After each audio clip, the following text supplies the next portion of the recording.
우리가 이미 살펴본 대로 바울은 데살로니가에서 21일 동안 약 21일 동안 전도했습니다. 바울은 항상 도시에 가면은 회당부터 찾았어요. 유대인의 회당을 찾아서 그곳에 가서 복음을 전했습니다. 회당에 가면은 첫째 유대인들 있죠. 그리고 이방인 개종자들이 있어요. 이방인으로서 유대교로 개종한 이런 헬라인들이 거기에 있었어요. 그러니까 이들을 상대로 복음을 전했다 이게. 그 어떻게 그게 가능하냐? 그 당시에 해당에서는 이렇게 오늘날 같이 설교자가 딱 정해져 있는 것이 아니라 이제 해당장 그 해당을 책임지는 사람이 이제 여기 오신 분들 중에 좀 자기가 봤을 때 좀 말씀에 그런 은사가 있겠다 하는 사람을 초대하는 거예요. 선생님 오셨는데 한 말씀 전해 주시죠. 이러면 이제 나가서 말씀을 전하고, 특히 이제 외부에서 또 왔다 그러면 이제 말씀을 전할 기회를 주고 이랬다. 그러니까 바울도 그래서 해당에서 복음을 전한 거예요. 오늘같이 만약 예를 들어서 여러분 기존교회 누가 와가지고 복음 전하겠다고 그러면은 이 어떻게 되겠습니까? 아마 그 당회에서 허락하지 않는 사람은 할 수 없습니다. 아마 이렇게 되죠. 우리 교단법에도 보면 타교파 강사를 설교자로 세울 때는 지방의 허락을 받아야 돼. 왜냐하면 이단이나 사이비가 설교하면 안 되잖아요. 그래서 그런 게 있어. 근데 이제 바울 시대만 해도 그렇게 엄격하지는 않았으니까, 그래서 바울도 어느 곳에 가든지 그렇게 해당해서 말씀 전할 수 있는 그런 기회가 됐다 이거예요. 그래서 성경을 가지고 이 성경에서 말하는 메시아가 누구냐? 바로 예수 그리스도다. 이 예수 그리스도를 믿으면 우리가 하나님 백성 될 수 있다. 이제 바울의 주 내용은 그거죠. 근데 대개 보면 유대인들은 거기에 대해서 반항을 했어요. 무슨 소리냐 하면서 거부를 했고, 이방인들은 그 바울의 복음을 너무 잘 받아들인 거예요. 그래서 이방인들이 이제 예수 믿고 교인들이 돼가지고 그렇게 해서 데살로니가 교회가 형성이 되고 이제 성장하게 됐다 이런 소리죠. 그래서 이제 그 데살로니가 교회 공동체에게 바울이 이제 편지를 보내는 거예요. 그래서 이 데살로니가 전서가 우리 기독교의 최초의 문서라고 그랬잖아요. 최초로 문자로 쓰여진 문헌이다 이게. 그래서 이게 가치가 있는 거다. 그래서 우리가 데살로니가 전서를 읽으면 그게 AD 50년경 그러면 거의 한 약 2000년 전에 대략해서 2000년 좀 못 되죠.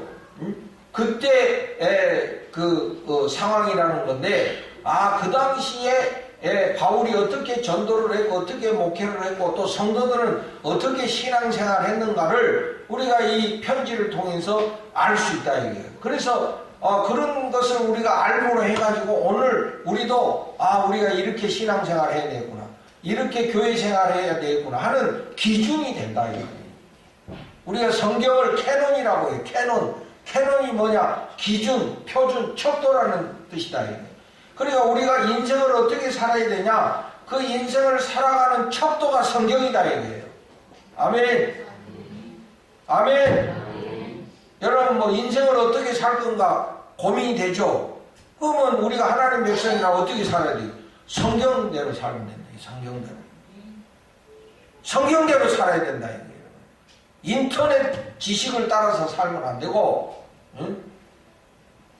제가 말이 요새 이제 그 고혈압에 정보가 굉장히 많더라고. 유튜브에도 대개 보면 고혈압 먹을 필요 없다 이렇게 말하는 의사들이 꽤 있더라고. 또 어떤 사람은 무슨 소리냐, 무슨 독 같은 소리냐, 먹어야지 이래가지고 그래서 우리 입장에서는 이 도대체 이 사람 말 들으면 그게 맞는 것 같고 이 사람 말 들으면 그게 맞는 것 같고 헷갈려. 이 도대체 이게 뭐가 맞는 거야?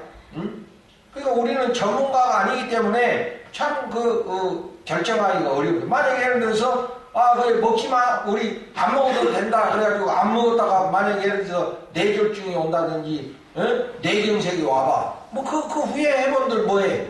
그렇잖아요.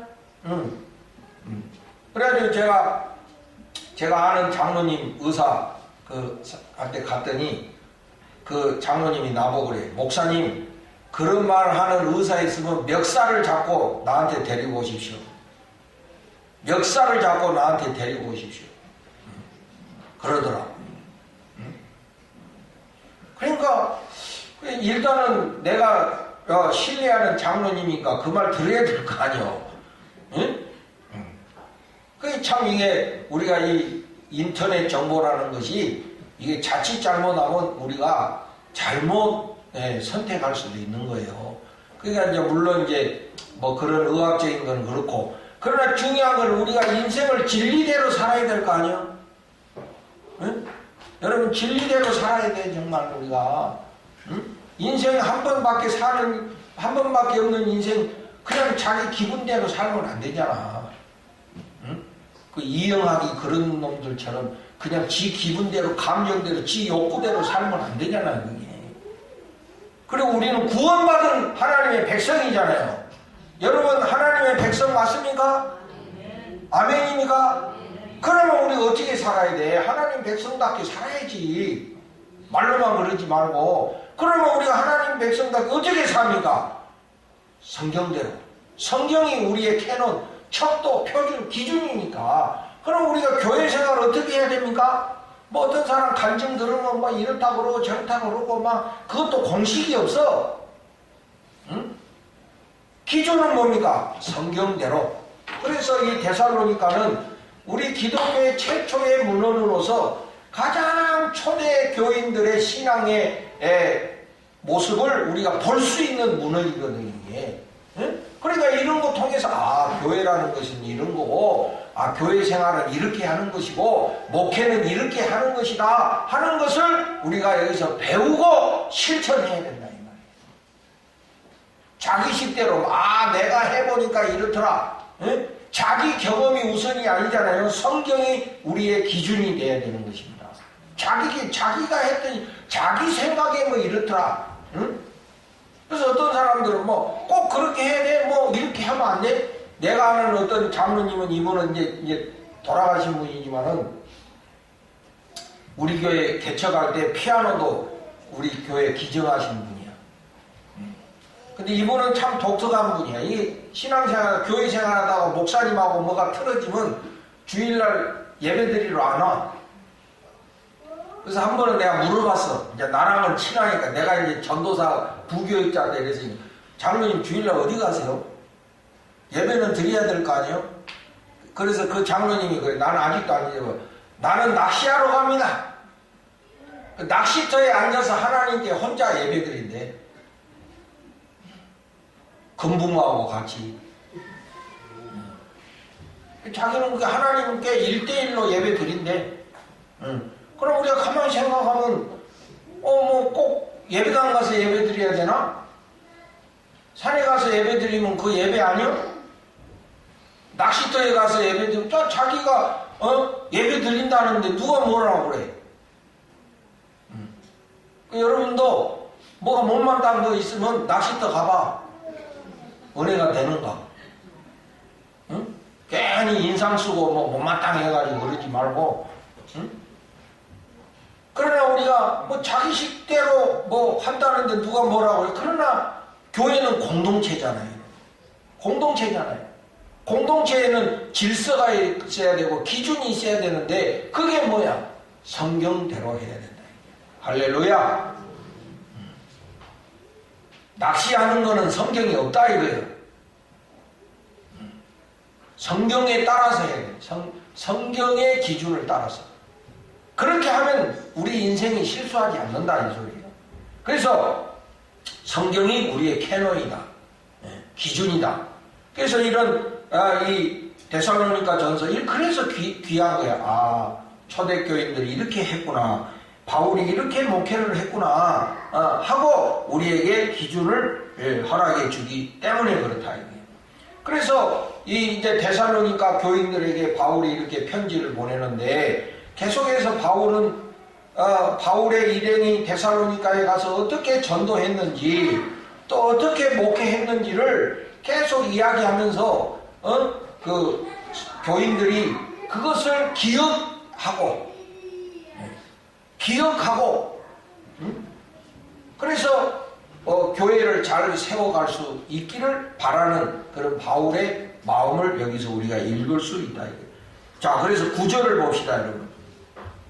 9절, 10절 다 같이 읽어봅니다. 시작. 형제들아, 우리의 수고와 애쓴 것을 너희가 기억하리니 너희 아무에게도 폐를 끼치지 아니하려고 밤낮으로 일하면서 너희에게 하나님의 복음을 전하였노라.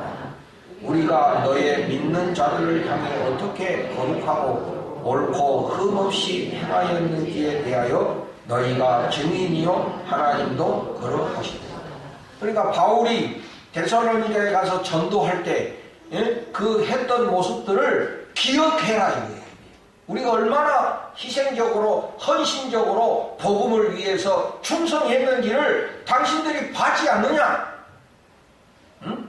보지 않았느냐? 어떻게 우리가 거기에서 복음을 위해서 헌신하고 했는지 당신들 증인이지 않느냐? 보았지 않느냐? 이런 뜻이에요. 그런데 바울은 이 사역을 할 때 교회로부터 물질적인 대가를 받지 않았다.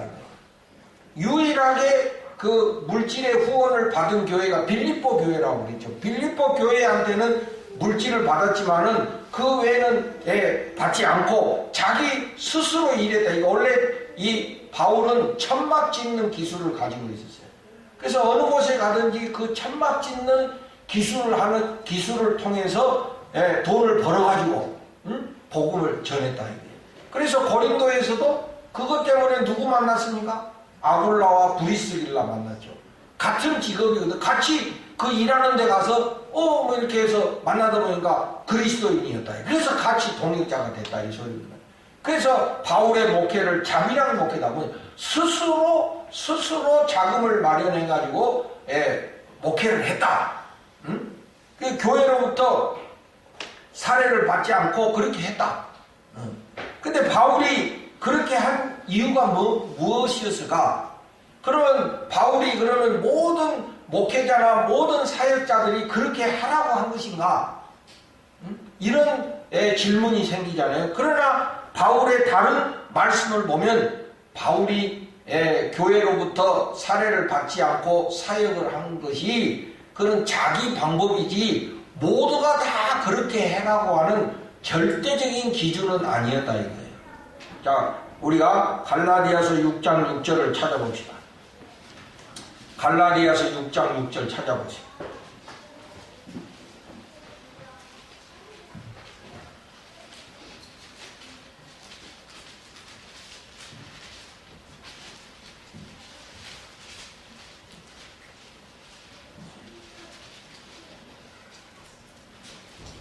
성경 넘기는 소리가 들리는 거 보니까 못 찾으신 분이 많이 있구나. 갈라디아서 6장 6절 다 같이 시작. 가르침을 받는 자는 말씀을 가르치는 자와 모든 것 좋은 것을 함께 하라. 아멘. 말씀을 가르치면 그게 성도들이지, 성도들. 그리고 가르친 자는 이게 목회자나 사역자가 되는 것이죠. 모든 좋은 것을 함께 하라. 이렇게 말했어요. 그리고 고린도전서 9장 8절에서 10절 찾아봅니다. 고린도전서 9장 8절에서 10절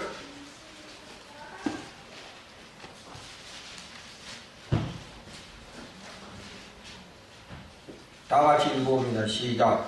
내가 사람의 예대로 이것을 말하느냐? 율법도 이것을 말하지 아니하느냐? 모세의 율법에 곡식을 밟아 떠는 소에게 망을 씌우지 말라 기록하였으니 하나님께서 어찌 소들을 위하여 염려하시느냐? 오로지 우리를 위하여 말씀하심이 아니냐? 과연 우리를 위하여 기록된 것이니 바가는 자는 소망을 가지고 갈며 곡식 떠는 자는 함께 얻을 소망을 가지고 떠는 것이라. 여기 소에게 망을 씌우지 마라. 여러분, 소가 일을 해야 되는데 소에게 망을 씌우면 못 먹잖아요. 그럼 소가 못 먹으면 어떻게 일을 해? 응? 그러니까 소에게 망을 씌우지 말라는 거는 소에게 먹을 것을 금지시키면 안 된다 이거예요. 소에게 먹을 거를 줘야지. 그래야 소가 힘을 얻어가지고 열심히 일할 거 아닙니까? 그것처럼 하나님의 종들도 이게 먹을 것이 있어야 복음도 전하고 뭐 살 것이 돼야 주의 일도 할 수 있지 않느냐, 이런 뜻이다 이게. 그래서 목회자나 사역자에게 물질적인 제공을 해야 된다, 이런 뜻이에요. 소에게 망을 씌우지 말라 하는 것처럼. 그래서 여기 바울이 그랬잖아요. 이 말씀이 누구를 위한 거냐? 우리를 위하여 기억된 게. 우리가 누구? 사역자, 사역자를, 전도자, 사역자, 목회자를 말하는 것이다. 그래서 이제 이것이 교회가 이제 역사적으로 발전해 오면서 이제 이런 전문적인 목회자가 생기면서, 그래서 목회자는 오로지 목회를 위해서 살아야 되니까 세상에 다른 직업을 갖지 아니하고 그냥 목회에 올인해가지고 목회하기 때문에, 그래서 성도들이 목회자의 삶을 책임지는 이런 형태로 지금 진행돼 가고 있다 이거예요. 근데 이제 오늘날에 와가지고는 교회가 목회자의 생활을 책임지지 못하는 그런 교회들이 많아지고 있다 이거예요. 물론 이제 큰 교회들은 막 너무 또 넘쳐가지고 문제가 되는 그런 것도 있어요. 그래서 요새 뭐 그 세금 문제로 인해 가지고 큰 교회 목사들이 벌벌 떨어.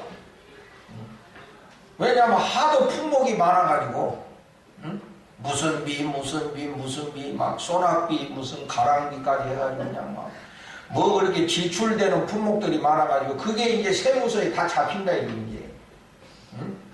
그래서 뭐 우리는 뭐 별로 없어. 우리 교회는 사례비, 목회 활동비 없어. 그 목회자에게 지출되는 항목이 이 큰 교회들은 너무 많아가지고 지금 문제가 되고 있다. 그래서 이제 그런 교회는 그렇게 많지 않습니다. 내가 볼 때는. 그러나 대부분 교회가 약해가지고 이 목회자의 생활을 책임지고 사택도 못 마련해주고 사례비도 제대로 주지 못하고, 그러니까 어떻게 됩니까? 이제 목회자들이 그러면 소에게 망을 씌우지 말라고 그랬는데 아무리 목회자라고 해가지고 뭐 자녀들도 양육해야 되고 자녀들도 교육해야 되고 자기도 목회자도 먹고 살아야 되는데 어떻게 합니까? 그러니까 이제 요새 많은 목사들이 보면은 사모님이 일하러 나가고, 그래가지고 목사도 이제는 뭐 도저히 뭐 교회에서는 생활을 책임지지 못하니까 마을버스 운전기사 하고, 이렇게 되오다가 요새는 뭐냐면은 이중직을 이야기해요. 목사도 이중직을 가자. 원래 우리 교단에 보면은 목사가 다른 직업을 가지면 안 되게 돼 있다 이게. 다른 직업을 가지면 안 돼. 그래서 제가 사실은 지역아동센터 시설장을 내가 해야 되는 거거든. 사실은 내가 설립자 아니야. 내가 설립자. 근데 하도 목회자 이중직 이야기해가지고 내가 안 하는 거야. 목회자 이중직이라고 해가지고. 근데 보니까 다른 목사들은 다 하더라고. 이놈들은. 나는 너무 양심이 발라가지고 나는 사표를 냈는데 다른 놈들 그대로 다 하더라고. 근데 사실은 그 교단법에 의하면 목회자 이중직을 가지면 안 돼. 목회자는 그냥 목회만 해야 되는 거야. 다른 직을 가지면 안 되는 거야. 근데 이제 요새 와서 현실이 달라져가지고 목회자도 이중직을 해야 된다. 왜냐하면 교회가 책임 못 지니까 목회자도 바울처럼 자기도 밖에 나가서 일하고 남은 시간에 목회하고, 그래서 이중직이 이제 자꾸 거론되고 있다. 여러분, 법이라는 거는 바뀌라고 있는 거니까 내가 볼 때는 이 목회자 이중직 문제도 앞으로는 열리지 않겠나 그렇게 생각해요.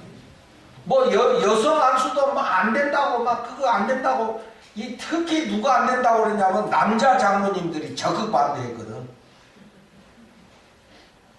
아니 자기 마누라가 장로 돼봐 이게 꼴 같지 않은 게 이래가지고 장로님들이 그래 반대했어요. 이제 와서 내가 하는 말이지만은 예? 그거 막 장로님들이 막 그냥 막 반대했거든. 그래서 지금 어떤 교단 아직까지도 안 되는 교단이 있어. 여성 안수 안 되는데 우리 교단은 빨리 됐죠. 응? 목사님들은 아 여자분들도 장로 시킵시다 막 이러는데 장로님들이 반대해가지고. 근데 우리 교회 장로님들은 그렇지는 않은 것 같아. 왜냐면 나보고 여자 장로도 세우자고 이야기를 하셨으니까. 응? 근데 모르지 뭐 그것도 뭐 될 만한 사람 시키지 뭐 또 여자라고 해갖고 다 또 시킬 수는 없잖아요. 응? 그것도 안 된다 하다가 됐잖아요. 그러니까 법은 바뀌는 거야.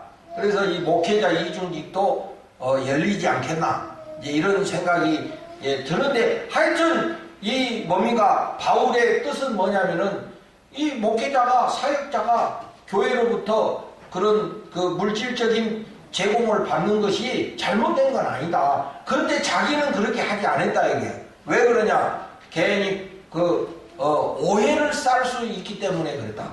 왜 바울이 왜 그걸 의식했냐면은 이 바울이 사역할 때 바울을 끊임없이 반대하고 바울을 끊임없이 공격한 세력들이 있었어요. 응? 그래서 바울은 항상 자기가 사도라고 이야기했잖아요. 응? 근데 원래 사도는 예수님의 실제 제자들만 사도라고 부르는 거거든. 예수님하고 실제로 같이 다녔던 제자들만 사도라고 부르는 거야. 근데 바울은 예수님하고 만난 적도 없고 예수님과 같이 다닌 적이 없어요. 그냥 다메섹 가다가 부활의 주님을 환상으로 만난 것밖에 없거든. 응? 그러니까 예수님의 직계 제자들이 볼 때는 저 바울의 사도권은 정통이 아니야. 지 스스로 사도라고 하는 거지. 이게 사실 객관성이 없는 거야. 그래가지고 바울의 그 사역을 인정하지 않는 이런 세력들이 있었다고. 그래가지고 바울이 막 이렇게 이방 지역을 다니면서 전도하고 교회를 세우고 이러면 항상 그걸 비난하고 공격하는 세력들이 있었다 이거예요. 그러니까 그런 사람들에게 꼬투리 안 잡히려고 바울은 다니면서 자비랑 목회를 한 거야. 그러나 다른 사역자들은 그렇지 않다고 이야기한 거예요. 하여튼 중요한 것은 목회자는 내 생각을 해요. 이게 뭐 올인해도 될까 말까 하잖아요. 목사가 목회에 100% 전념해도 목회가 될까 말까 한 건데 이거 세상 직업 가지면서 목회한다는 거는 쉽지 않다 이게.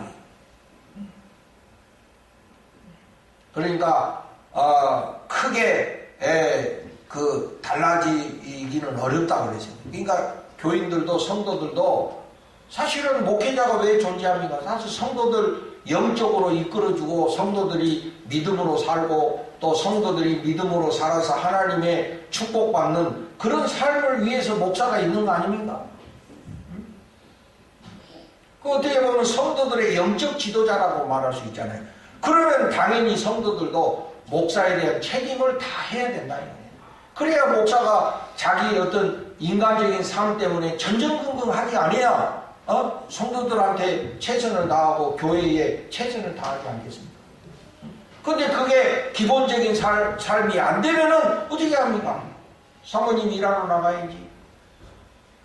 응? 자기도 뭐 어떻게 해가지고 돈벌이 해야 되지. 이렇게 되면은 목회가 어려워지고 교회가 더 어려워질 수밖에 없다. 그러나 바울이 그걸 이야기한 것은 바울이 처한 상황이 있었다는 것. 바울을 반대하는 그런 세력들이기 때문에 그런 사람들에게 꼬투리를 잡히지 않기 위해서 자기는 이렇게 헌신적으로 했다. 당신들 받지 않느냐? 내가 당신들한테 무슨 뭐 돈을 요구했느냐? 내가 밤낮으로 일하면서 복음 전하지 않았느냐? 당신들이 증인이지 않느냐? 이런 뜻이다. 그렇게 해서 바울의 헌신이 있었기 때문에 데살로니가 교회가 세워진 것이고 그들이 믿음으로 서게 되는 거예요. 다 여러분 헌신 없이 되는 데가 어디 있습니까, 여러분? 응? 목회자의 헌신 없이 교회가 되는 데가 어디 있습니까? 응? 근데 사람들은 그걸 쉽게 잊어버린다 이거야. 그러니까 요새도 이제 우리 교회들의 역사가 이렇게 오래되고, 그러니까 무슨 창립 몇 주년 기념 막 해가지고 교회마다 이렇게 행사하잖아요. 그러면 예를 들어서 오래된 교회들 보면은, 그래서 이제 막 이렇게 사진으로 막 자랑하고 막 역사를 자랑하고 이런데 보면은 되게 초점이 보면은 이전 것은 싹 없애버리고, 현재 자기들 것만 막 자랑하는 이런 풍토더라고, 내가 보니까. 근데 내가 볼 때 그건 옳지 않다 그렇게 생각해요. 이전의 헌신 없이 오늘이 있습니까? 그러면 선배들의 헌신을 존경하고 또 선배들의 존경을 자랑할 줄 알고 그래야 이게 되는 건데, 이전 것은 싹 없애버리고 오늘 자기들이 잘해가지고 이만큼 됐다 이렇게 하는 것은 그거는 겸손한 태도가 아니다 이거죠. 앞으로 여러분들도 이 젊은 사람들 꼭 기억하시고, 우리 1세대가 물러나고 젊은 사람들이 되면 이전 과거는 싹 지워버리고 자기들이 잘해서 이렇게 했다 이렇게 하면은 안 된다 이게. 그 좀 속된 말로 하면 네 가지가 없는 짓이다 이게. 이전에 헌신이 없이 오늘이 있나? 그거는 올바르지 않다. 그래서 바울도 그런 면에서 당신들이 이렇게 우리들이 헌신해가지고 교회가 세워진 거 당신들이 보고 증인이지 않느냐? 그러니까 그 말은 뭐요? 당신들도 그렇게 해라 이런 뜻이지. 교회를 위해서 그렇게 해라 이 소리. 선배들의 헌신이 있었으니까 오늘이 있는 것이고, 그러니까 당신들도 그렇게 교회를 위해서 헌신해라 이게.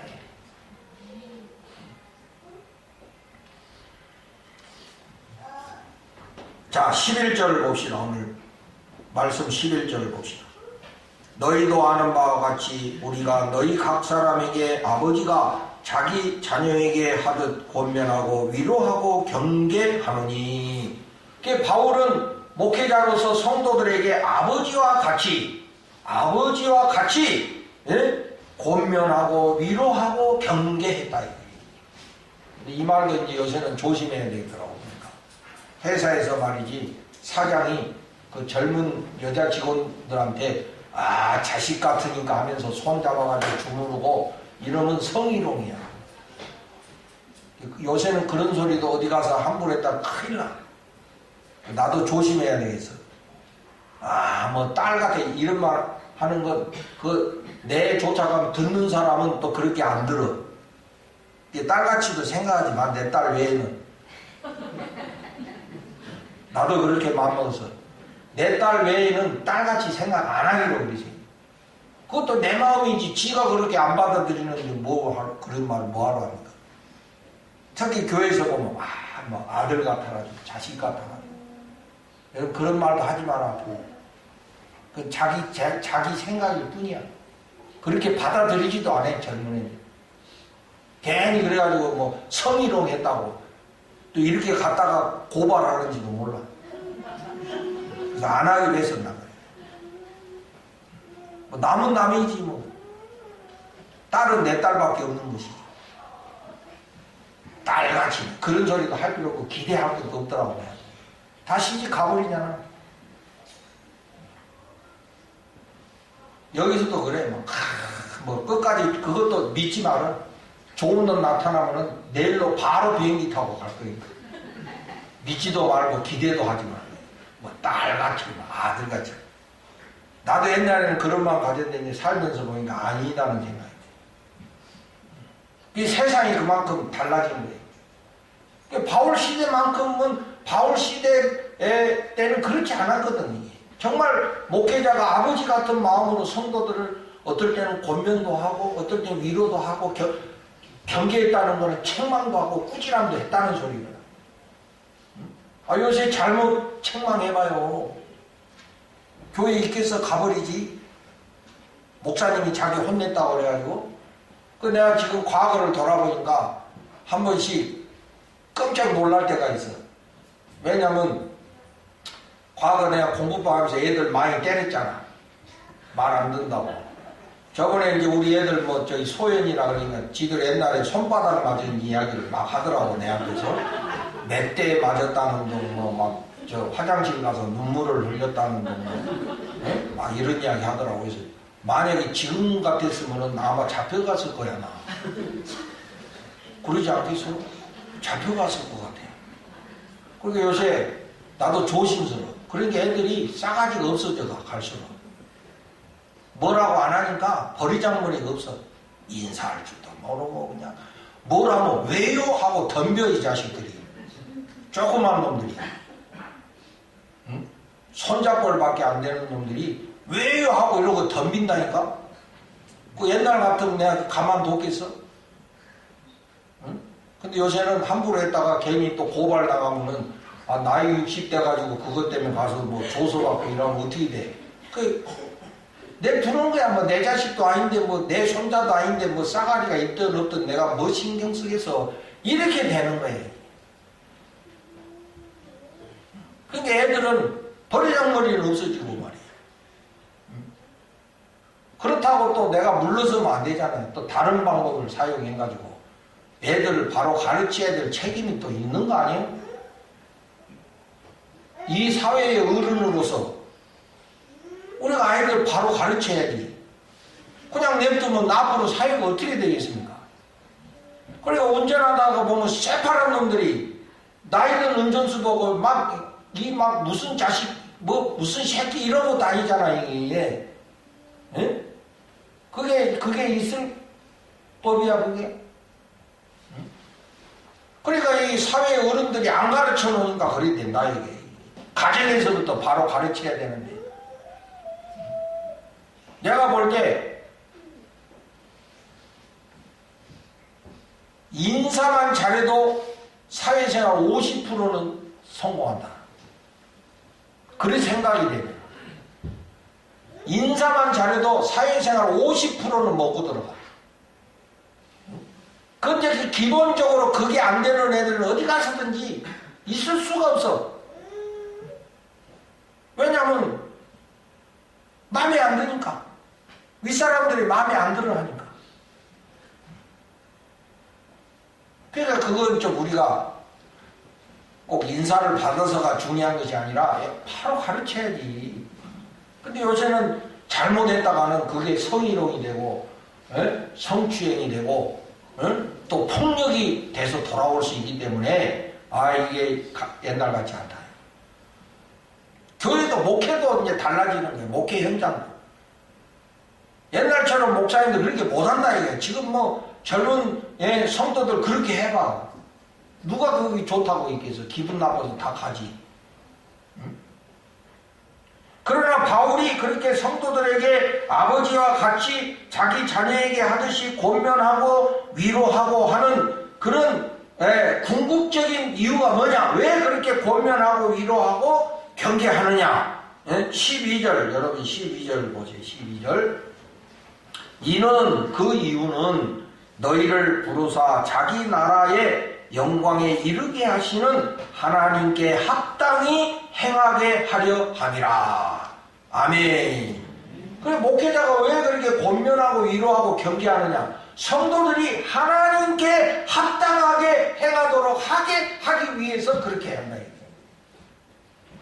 여러분 우리가 하나님을 기쁘시게 해야 하나님이 여러분에게 상 주실 거 아닙니까? 아멘. 내가 어떻게 여러분 상 줘? 응? 내가 여러분 어떻게 내가 비싼 차 사주겠어? 응? 못하지. 그럼 할 수 있는 방법은 뭐냐? 우리 성도들이 하나님께 합당한 삶을 살도록 가르치는 게 내가 할 수 있는 일 아니야. 그래서 우리 성도들이 하나님의 뜻에 맞는 삶을 살아서 하나님께 상받는 사람이 되게 하는 거잖아요. 그런 의미에서 권면도 하고 위로도 하고 경계도 했다 이 소리예요. 그래야 하나님을 기쁘시게 하는 성도들이 되는 거예요. 우리 히브리서 보면 하나님이 상 주시는 이심을 믿으라 그랬잖아요. 아멘. 하나님이 상 주시는 분임을 믿으라 그랬잖아요. 그래서 믿음으로 살아라 한 거 아닙니까? 그래서 믿음으로 살고 하나님을 기쁘시게 하면 하나님이 상을 주신다 이거예요. 그러니까 그게 목회자의 사명이고 목회자의 책임이라는 거거든. 예? 문제는 그런 목회자의 마음을 성도들이 얼마나 받아들이느냐 하는 게 문제야. 이게. 13절 봐요. 13절. 그러면 데살로니가 교인들은 어떻게 했습니까? 13절을 다 같이 시작. 이러므로 우리가 하나님께 끊임없이 감사하는 너희가 우리에게 들은 바 하나님의 말씀을 받을 때에 사람의 말로 받지 아니하고 하나님의 말씀으로 받으니 진실로 그러하도다. 이 말씀이 또한 너희 믿는 자 가운데서 역사하느니라. 아멘. 데살로니가 교인들은 어떻게 했습니까? 사람의 말로 받지 아니하고 하나님의 말씀으로 받았다. 그래서 그 말씀이 오늘도 역사해서 열매를 맺고 있다 이런 소리거든. 응? 그러니까 그런 이 목회자의 그 말에 성도들이 이건 사람의 말이 아니라 하나님의 말씀이다 이렇게 믿고 받아들였다는 거거든. 응? 예를 들어서 목사가 여러분 보고 여러분 우리 교회가 건축해야 되니까 여러분 헌금을 많이 해야 되니까 여러분 가서 빠짐고 해가지고 도박을 해서라도 돈을 많이 벌어서 헌금하시오. 그러면 그게 사람의 말로 받지 아니하고 하나님의 말씀으로 받고 순종해? 권사님 빠짐고 하러 가? 교회를 위해서 교회를 위해서 빠짐고라도 해서 헌금을 해야 될 거 아니야. 그래야 예배당을 짓고 맡고 할 거 아니에요. 우리 장로님들도 가서 뭐 고수도로 가든지 뭘로 하든지 정선에 가가지고 강원도 가면 있다며. 어떤 목사님은 교회를 위해서 저기 외국에 가면 이거 한다고 그랬잖아요. 왜 이거? 그러니까 성도들이 아멘 이러더라니까. 그럼 대단해 보면은 대가리가 단단해요. 그러니까 막 성도들이 아멘 하더라니까. 응?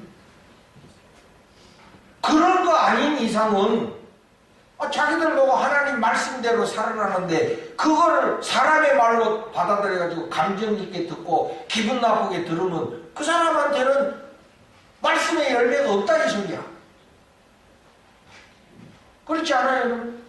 그러나 그런 말씀을 하나님의 말씀으로 받아들이고 믿고 순종할 때 열매가 있다 이 소리입니다. 할렐루야.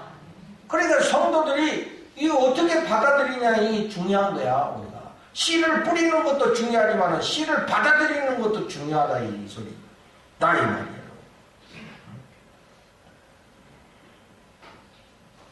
겸손하게 하나님의 말씀으로 받아들일 때 말씀의 열매가 맺어지는 거야.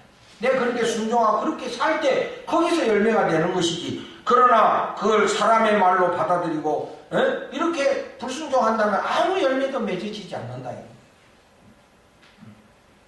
울리는 꽹가리다. 울리는 꽹가리다. 그러니까 저도 과거에 보면은 이게 설교하고 나면 어떤 사람은 꼭 그런 사람이 있어. 목사님이 자기를 공격했다. 내가 무슨 사격수요? 목사님이 나를 공격했다. 이래가지고 막 교회 안 나오고. 그래서 옛날에는 또 교인 떨어질까봐 가가지고 신방 가가지고 그게 아니고 막 이제. 근데 몇 번 하다 치사해서 안 하게 됐어. 하나님 말씀 전하는데 그 자기가 받아들이도 아니고 자기 책임이지 뭐. 응? 또 만약에 예를 들어서 목사가 자기 겨냥해서 말을 했더라도 그것이 무슨 사적인 것이 아니고 자기 잘 되라고 하는 말이라고 생각하면 그걸 믿고 순종하면 될 거 아니야. 응? 근데 그거를 개인적으로 감정적으로 받아들여가지고 그래야지. 그 사람 내가 아는데 지금도 교회 전전긍긍하고 다니더라고. 한 군데 정착 못하고 여기저기 지금도 그러고 다니더라고, 대전에서. 교회 정착 못하고 말이니. 지금도 막 목사의 설교가 뭐 어쩌다는다 그러면서, 예? 교회도 안 나오고 그런다고 그러더라고. 내가 물어봤어. 계속 그러고 다니. 사람의 말로 받지 아니하고 하나님의 말씀으로 받고 겸손히 그거를 믿고 따를 때 이게 합력해서 선을 이루고 유익이 되는 거다 이거예요. 그래서 여러분 오늘 이 바울의 편지를 보면서 이게 교회라는 거는 목회자와 성도들 간에 이게 영적 하모니가 중요한 것이다 이게. 목사의 책임은 뭐냐? 하나님의 말씀을 가르쳐서 성도들이 그 말씀에 합당하게 살도록 하는 것이 이게 목사의 사명이고 목사의 책임이다. 성도들이 하나님 말씀대로 안 사는 거 그대로 방치해두고 그냥 믿음 없이 그냥 자기 식대로 사는 거 방치해두고 이렇게 하는 거는 그거는 담임 목사로서 이 책임을 다 못하는 것이다. 어떨 때는 고면도 해야 되고 이러되 안 되면 혼이라도 내야지. 그래서 하나님 말씀에 합당하게 살게끔 해가지고 하나님을 기쁘시게 하는 성도들이 되게 해야 될 거 아닙니까? 말씀대로 안 사고 전부 자기 식대로 엉터리로 사는데 그거 방치하고 내버려두고 아무 소리도 안 하고 이래가지고 전부 하나님을 기쁘시게도 못하고 하나님의 축복도 못 받고 그거 놔두면 누구 책임이냐? 목사 책임이 그거는. 받아들이고 안 받아들이고는 그 사람 책임이고, 할 거는 해야지. 듣기 싫어도 해야지. 왜냐? 그게 무슨 내 개인의 이익을 위한 것이 아니라 자기 하나님 말씀대로 살아라는 건데.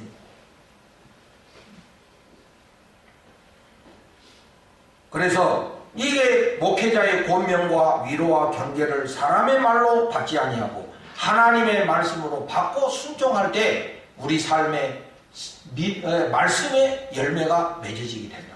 그럼 모든 축복이 자기한테 오는 거 아닙니까, 여러분?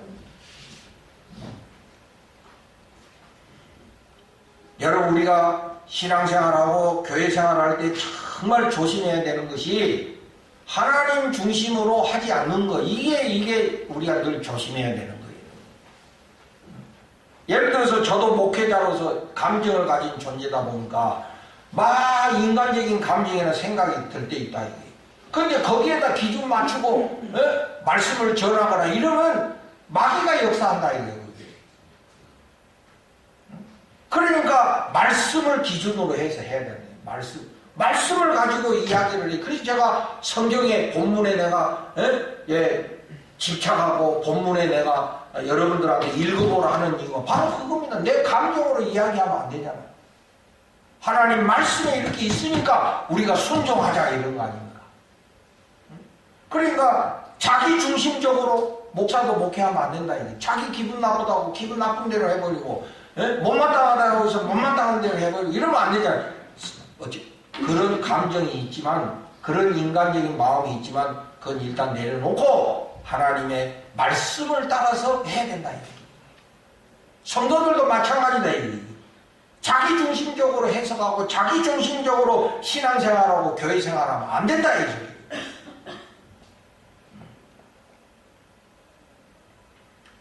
그렇게 그런 자기 중심적인 태도는 하나님의 뜻을 가로막는 것이고 자기 삶에 아무런 믿음의 열매가 없다. 하나님을 기쁘시게 할 수가 없다. 그럼 어떻게 돼? 삶이 영적으로나 육적으로나 피폐해질 수밖에 없는 거예요. 물고기가 물을 떠나면 어떻게 됩니까? 어느 정도는 살 수 바닥바닥 할 수 있지만은 이거는 죽는 게 뻔한 거거든. 우리는 하나님의 말씀 속에 살아야 되고 하나님의 은혜 속에서 살아야 된다. 거기에서 벗어나면 우리는 영적으로 육적으로 피폐한 삶이 될 수밖에 없다.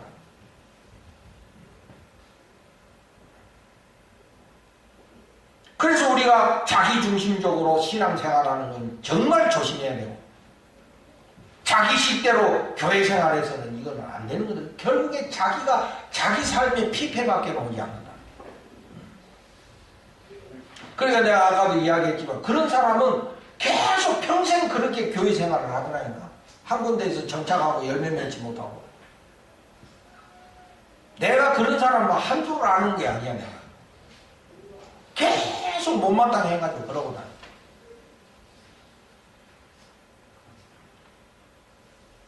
우리는 하나님 중심으로 돌아서야 됩니다. 하나님 중심으로 해야 됩니다. 하나님을 기쁘시게 해드리는 이런 신앙생활을 우리가 해야 됩니다. 자기 생각에 그게 맞는 것 같다? 그거는 올바른 신앙생활이 아니지. 말씀 기준 따라서 해야지.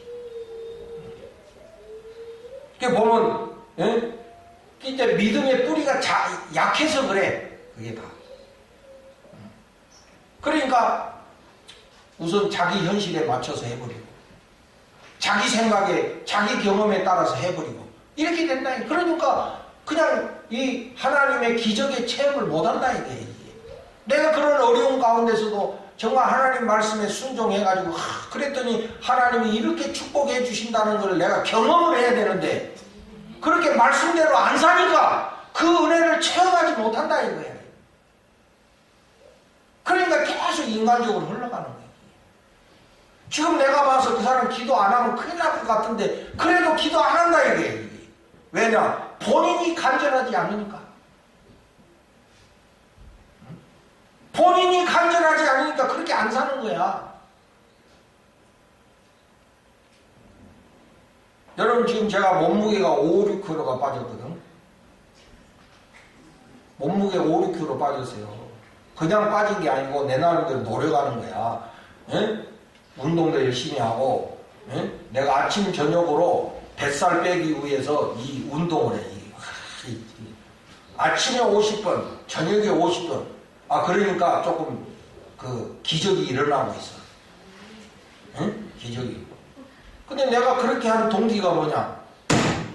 의사가 고혈압이라고 해갖고 내가 거기에 충격을 받아갖고 이래 갖다가 나중에 큰일 나겠다. 이래가지고 내가 막 운동하고 움직이고 그러는 거 아니오. 만약에 그런 계기가 없었다면 그냥 갔을 거 아니야. 아마 막 90까지 갈 수 있잖아요. 이게 허리가 막 40까지 가고 막 이럴 거 아니야. 응? 그래도 그런 경고의 소리가 있었기 때문에 내가 자극을 받고 내가 이러면 안 되겠다. 이렇게 해가지고는 남한테 패 끼치는 그런 사람 되면 안 되니까 나도 정신 차리고 이거 건강 관리해야 되겠다. 몸무게 관리해야 되겠다. 이게 도전이 되는 거 아닙니까?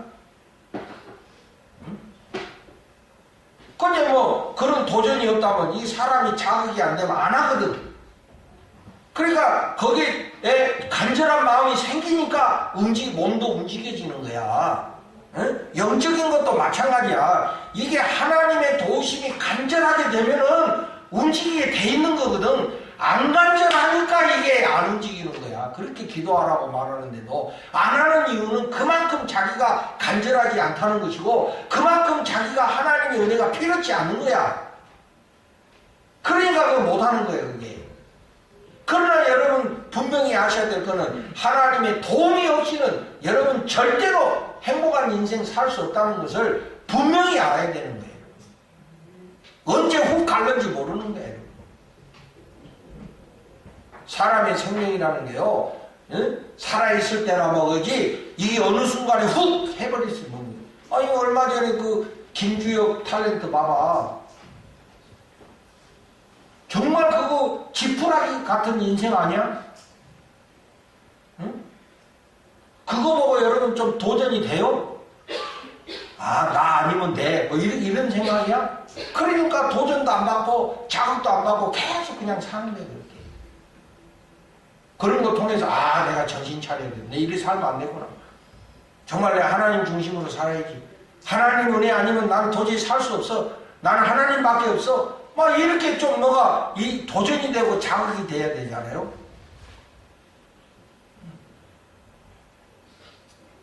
제가 이제 우리 아버님 이제 어제 돌아가실 것 같아가지고 새벽 기도 마치고 새벽에 전화가 왔어. 우리 큰형한테. 그래서 직감적으로 이게 아버지 가시는 모양이다 이런 생각을 했거든. 그러니까 아직 가신 건 아니고 응급실에 있다 그래가지고 내가 바로 내가 총알같이 내려가서.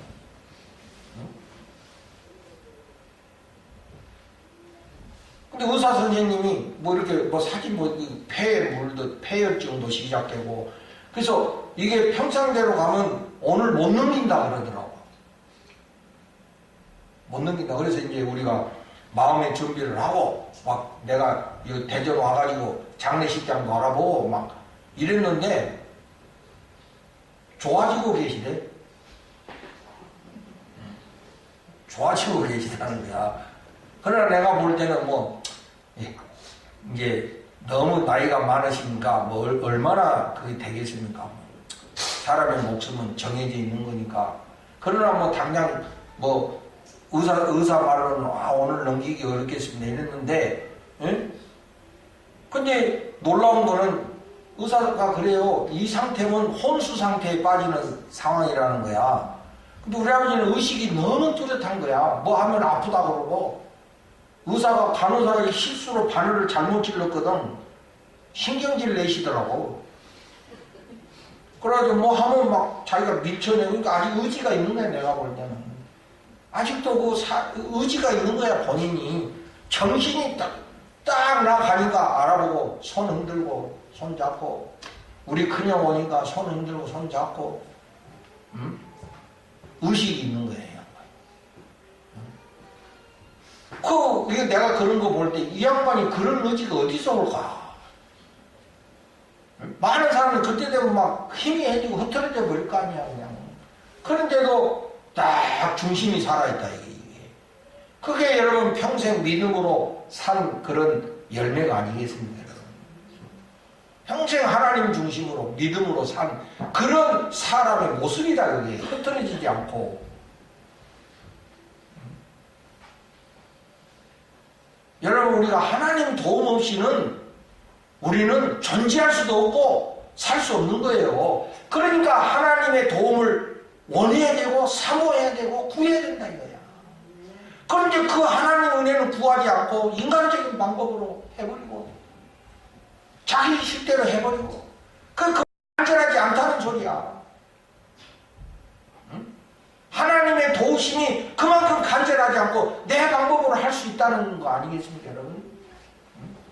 여러분도 좀 심각하게 생각해 보시고 우리가 하나님 말씀대로 살아야 하나님을 기쁘시게 하고 그래야 하나님이 우리에게 상을 주실 거 아닙니까? 구원은 이미 받은 거고 상 받는 자가 돼야 되잖아 우리가. 그러면 우리가 하나님을 기쁘시게 해드려야 되잖아. 그걸 누가 말합니까? 그거 목회자가 설교자가 해야 돼. 그거를 여러분들이 사람의 말로 받지 아니하고 하나님의 말씀으로 받고 순종할 때에 여러분들에게 삶의 축복이 되리라고 믿습니다. 모쪼록 여러분 하나님 말씀대로 사세요. 하나님 원칙대로 사세요. 그래서 여러분 축복 받으시고 여러분 가정 자녀들 하나님의 은혜가 넘치시기를 주님의 이름으로 축복을 드립니다.